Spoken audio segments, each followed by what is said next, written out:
സത്യത്തിൽ നമ്മുടെ ഇന്ത്യ രാജ്യത്ത് എന്താണ് സംഭവിക്കുന്നത്? മൂന്നാം ടൈമിൽ കഷ്ടിച്ച് ഭരണം പിടിച്ച് മോദി രാജ്യം ഭരിക്കുമ്പോൾ നൂല് പൊട്ടിയ പട്ടം പോലെ മോദി എത്തിപ്പെട്ടു എന്ന് വേണം കരുതാൻ. കുറച്ചുകൂടി സിമ്പിളായി പറഞ്ഞാൽ കിളിപ്പോയ അവസ്ഥ. മണിച്ചിത്രത്താഴിലെ കുതിരവട്ടം പപ്പു ചോദിച്ച പോലെ, ദാസപ്പ എന്നെ ശരിക്കൊന്ന് ശ്രദ്ധിച്ചേ, എൻ്റെ പെരുമാറ്റത്തിന് എന്തെങ്കിലും കുഴപ്പമുണ്ടോ? അതാണിപ്പം മോദി രാഹുൽ ഗാന്ധിയോട് ചോദിക്കുന്നത്.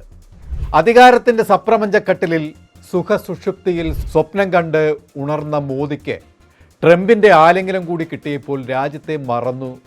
മോദി താനിരിക്കുന്ന കസേര മറന്നു. ഹേ മിസ്റ്റർ മോദി, അങ്ങിരുന്ന കസേരയിലേക്കൊന്ന് തിരിഞ്ഞു നോക്കണം. ചരിത്ര ലിഖിതങ്ങളിൽ കോറിയിടപ്പെട്ട മഹാരഥന്മാർ ഇരുന്ന ആ പ്രധാനമന്ത്രി കസേര അതിപ്പോൾ അങ്ങ് വെറും ഒരു അടിയറവ് വെച്ച അടിമ കസേര മാത്രമാക്കി മാറ്റി. 1947 ഇന്ത്യ സ്വാതന്ത്ര്യം നേടിയതിനു ശേഷം 14 പ്രധാനമന്ത്രിമാർ ഇന്ത്യ ഭരിച്ചു. Jawaharlal Nehru, Gulzarilal Nanda, Lal Bahadur Shastri, Indira Gandhi, Morarji Desai, Charan Singh, Rajiv Gandhi, VP Singh, Chandrashekhar, PV Narasimha Rao, Atal Bihari Vajpayee, HD Deve Gowda, IK Gujral, Manmohan Singh തുടങ്ങിയവരാൽ ഇന്ത്യ അതിൻ്റെ ഏറ്റവും ഉന്നതയുടെ ഉത്തുംഗ ശൃംഗങ്ങളിൽ വിരാജിച്ചു. അന്നൊന്നും ഇത്രയും നാണം കെട്ട അവസ്ഥയിൽ കൊണ്ടെത്തിച്ചിട്ടില്ല അവരാരും ഈ ഇന്ത്യ രാജ്യത്തെ. പക്ഷേ 2014 മുതൽ നരേന്ദ്രമോദി ഭരണത്തിലേറിയത് മുതൽ എന്താണ് ഇന്ത്യയിൽ സംഭവിച്ചു കൊണ്ടിരിക്കുന്നത്? ഏറ്റവും മ്ലേച്ഛകരമായ രീതിയിൽ ഇന്ത്യൻ ജനാധിപത്യത്തെ, ഭരണഘടനയെ പുച്ഛിക്കുകയാണ്, ചവിട്ടി താഴ്ത്തുകയാണ്. ചരിത്രത്തിലില്ലാത്ത വിധം രാജ്യം ആഭ്യന്തരമായി തകരുന്ന അവസ്ഥ രാജ്യത്ത് സംജാതമാക്കി മോദി. പഗൽഹാമും ഓപ്പറേഷൻ സിന്ദൂറും ശേഷം ചെങ്കോട്ട ആക്രമണവും അതിർത്തി രാജ്യങ്ങളുടെ അതിരുകളിലെ കടന്നുകയറ്റവും ഒക്കെയായി രാജ്യത്തിൻ്റെ നിലനിൽപ്പിന് തുരങ്കം വയ്ക്കുമ്പോഴും വ്യക്തമായ ഒരു വിശദീകരണം മോദി നൽകുന്നില്ല എന്നത് ശ്രദ്ധേയമാണ്. ജനത്തിൻ്റെ കണ്ണിൽ പൊടിയിടാൻ മാൻ കി ബാത്ത് എന്ന നാടകം ഇടയ്ക്കിടയ്ക്ക് നടത്തി രക്ഷപ്പെടുന്നു എന്നല്ലാതെ രാജ്യത്തിൻ്റെ ആശങ്കകൾക്ക് മേൽ ഒരു ഉത്തരവും മോദി നൽകാറില്ല. 2016 നവംബർ 8 ഇന്ത്യയുടെ ഒരു കറുത്ത രാത്രിയുടെ പേടിപ്പെടുത്തുന്ന ഓർമ്മയാണ് നമുക്ക് നൽകുന്നത്. അന്നാണ് ഇന്ത്യയെ ആകെ സാമ്പത്തിക പ്രതിസന്ധിയിലാക്കി നോട്ട് നിരോധനം ഒരു ഇടുത്തിയായി രാജ്യത്ത് നടപ്പിലാക്കിയത്. അന്നു മുതലാണ് രാജ്യം മോദിയെ സൂക്ഷിച്ച് വീക്ഷിക്കാൻ തുടങ്ങിയത്. അതോടുകൂടി രാജ്യത്തിൻ്റെ അന്തസ്സ് ലോകരാഷ്ട്രങ്ങൾക്ക് മുന്നിൽ ഇടിഞ്ഞു. നമ്മുടെ സാമ്പത്തിക അടിത്തറ ഇളകിയത് അതുകൊണ്ടാണ്.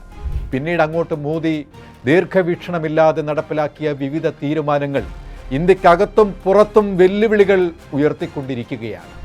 ഇപ്പോഴിതാ എഫ്സ്റ്റീൻ ഫയലും MM നരവനയുടെ പുസ്തകവും ട്രംപിൻ്റെ മുന്നിലെ അടിയറവും ഒക്കെ തന്നെ മോദിയുടെ ഭരണ പരാജയമാണ് എടുത്തുകാട്ടുന്നത്.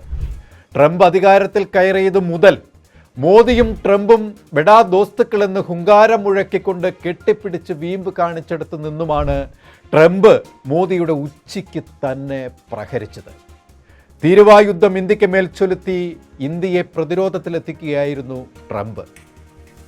മോദിക്ക് മറുത്തൊന്നും പറയാൻ കഴിയാതെ മൗനത്തിൻ്റെ അഴിക്കുള്ളിലാക്കി മോദിയെ ട്രംപ്.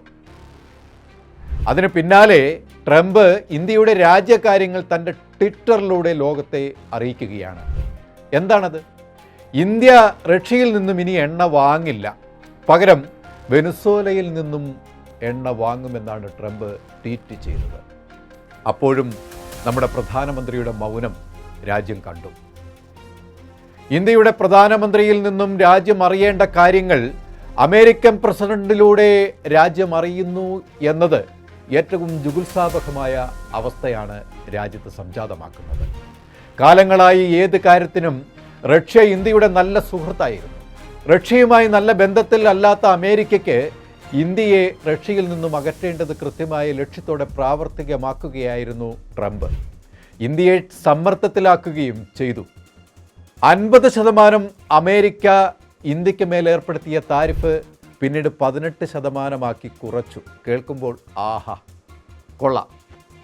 എന്നാൽ ട്രംപ് മുന്നോട്ട് വെച്ച കണ്ടീഷനാണ് ട്രംപ് ട്വീറ്റ് ചെയ്തത്. പിന്നീട് റഷ്യയിൽ നിന്നും ഇന്ത്യ എണ്ണ വാങ്ങരുത്.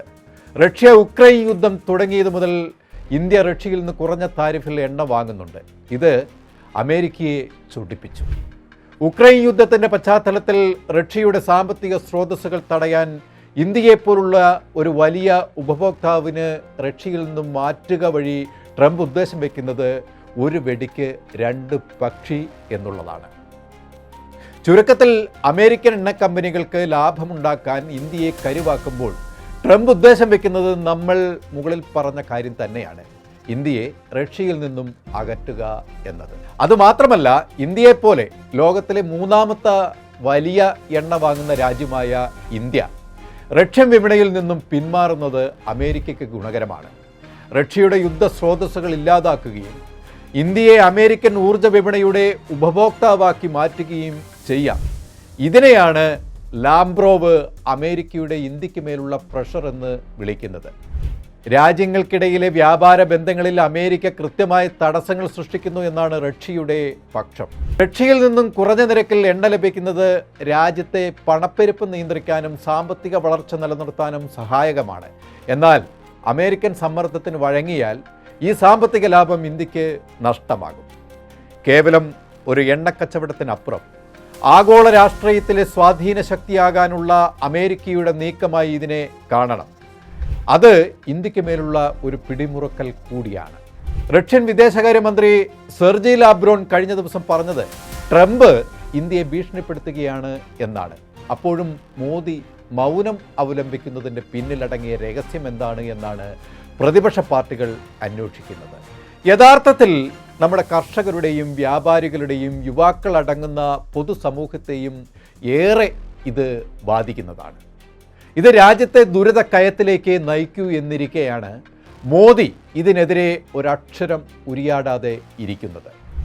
പാർലമെന്റിൽ രാഹുൽ ഗാന്ധിയും പ്രതിപക്ഷ നേതാക്കളും ശക്തമായ ഭാഷയിൽ ഇത് ചോദ്യം ചെയ്തപ്പോഴും മോദി അതിനൊരു ഉത്തരം നൽകാതെ ഓടിയൊളിക്കുന്ന അവസ്ഥയാണ് ഉണ്ടായത്. സത്യത്തിൽ മോദി ട്രംപിനും പുട്ടിനും ഇടയിൽപ്പെട്ട അവസ്ഥയാണ്. ഒന്ന് മിണ്ടാൻ പോലും കഴിയാതെ മോദി തൃശങ്കുവിലാകുമ്പോൾ രാജ്യത്തിൻ്റെ ഇനിയുള്ള അവസ്ഥ എന്താണ് എന്ന ചോദ്യമാണ് ഉയരുന്നത്. നാഥനില്ലാത്ത ഒരു രാജ്യമായി ഇന്ത്യയെ കൊണ്ടെത്തിച്ചതിൽ മോദിക്കാണ് പ്രധാന പങ്ക്. മോദിയുടെ ഭാവി ഇനി ആരുടെ കയ്യിൽ എന്നത് ജനം തീരുമാനിക്കട്ടെ. BJPയുടെ ഭരണത്തിൽ രാജ്യം ചരിത്രത്തിലില്ലാത്ത നാണക്കേടിൽപ്പെട്ടുഴലുമ്പോൾ ഇന്ത്യൻ നാഷണൽ കോൺഗ്രസിൻ്റെ നിർണായകമായ നീക്കം രാജ്യത്തെ തിരിച്ചു പിടിക്കാനാണ്. 140 കോടി ജനം അത് തിരിച്ചറിഞ്ഞു കഴിഞ്ഞു. കൂടുതൽ വാർത്തകൾക്കും വിശേഷങ്ങൾക്കും ഞങ്ങളുടെ channel like, share and subscribe ചെയ്യുക. കൂടാതെ സബ്സ്ക്രൈബ് ബട്ടണിലെ ബെല്ലൈക്കൺ എനേബിൾ ചെയ്യാനും മറക്കരുത്.